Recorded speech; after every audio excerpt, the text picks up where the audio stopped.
Um, Hi guys, I'm so sad today because remember my vlog? I posted a vlog when we went to Edmonton. When I went to Edmonton for a retreat, I was the one driving and with two of my friends. And yeah, hindi masyadong familiar sa lugar. Well, I know Edmonton. I've been there for like six times. Pero hindi pa ako napag-drive ng ako lang ng time na yun. But this time, ako nga yung driver. I don't have any choice. I'm not familiar with the place. So to cut the long story short, I got a ticket kasi I was beating the red light. So kasalanan ko naman, inaamin ko naman na kasalanan ko. I beat the red light. Like I didn't notice, not because hindi ako familiar sa place, but hindi ko siya na-notice kasi masyado akong madaldal while driving. So that's the price of being so talkative while driving.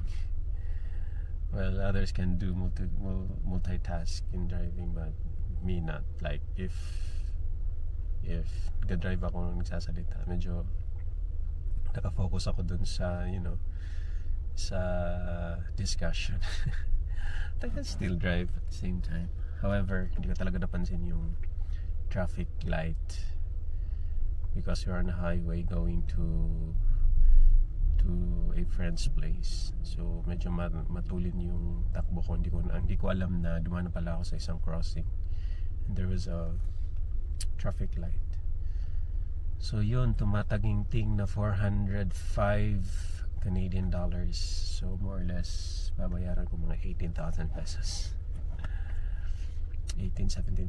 So ayun, masyadong masakit guys.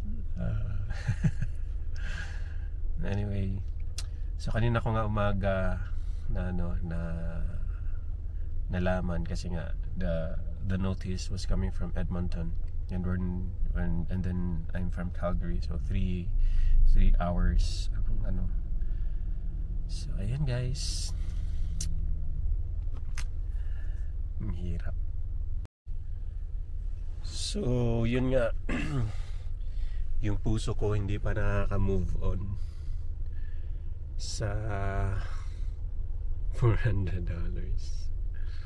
Oh my god, ito mahirap dito kasi when you're going to convert it, it's really very expensive. Like 400 is 400.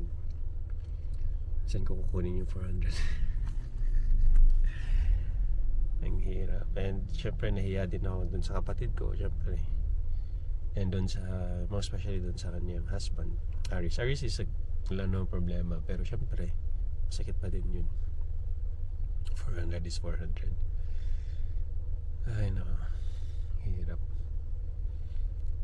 Hindi ko talaga napansin guys. Like like I was driving so fast. No, not fast, just according to the speed limit of the area, but hindi ko na notice yung until such time na yung pagdaan ko nga may paano nga syempre green na yung next lane, and so buti na lang nga hindi talaga walang masamang nangyari. We just went through it, but yeah, that's the price of being careless sometimes in driving. So kaya mag-ingat lagi sa driving kasi one false move, so hindi natin alam kung anong mangyayari dun sa pagmamaneho natin sa konting pagkakamali. Like it was also dangerous because it was a crossing and it's a highway. So pag highway talagang mabibilis normally ang mga sasakyan. It's like 90 to 100 kilometers per hour ang takbo, especially dito sa sa Canada, yung mga ganong mga speed limit. So yeah, yun lang. Hindi ko alam kung anong pakiramdam ko, kung nasasayangan ako dun sa pera. Well, masasayang naman talaga si 400, or dun sa hiya dun sa kapatid ko tsaka sa husband niya. And the thought of masyadong nakakaba. Dahil din kung babalikan ko nga, what if malakas yung actually may bumusina sa amin when I crossed it, like I didn't notice. So honest mistake naman, like mali ko talaga. But yeah, so hard,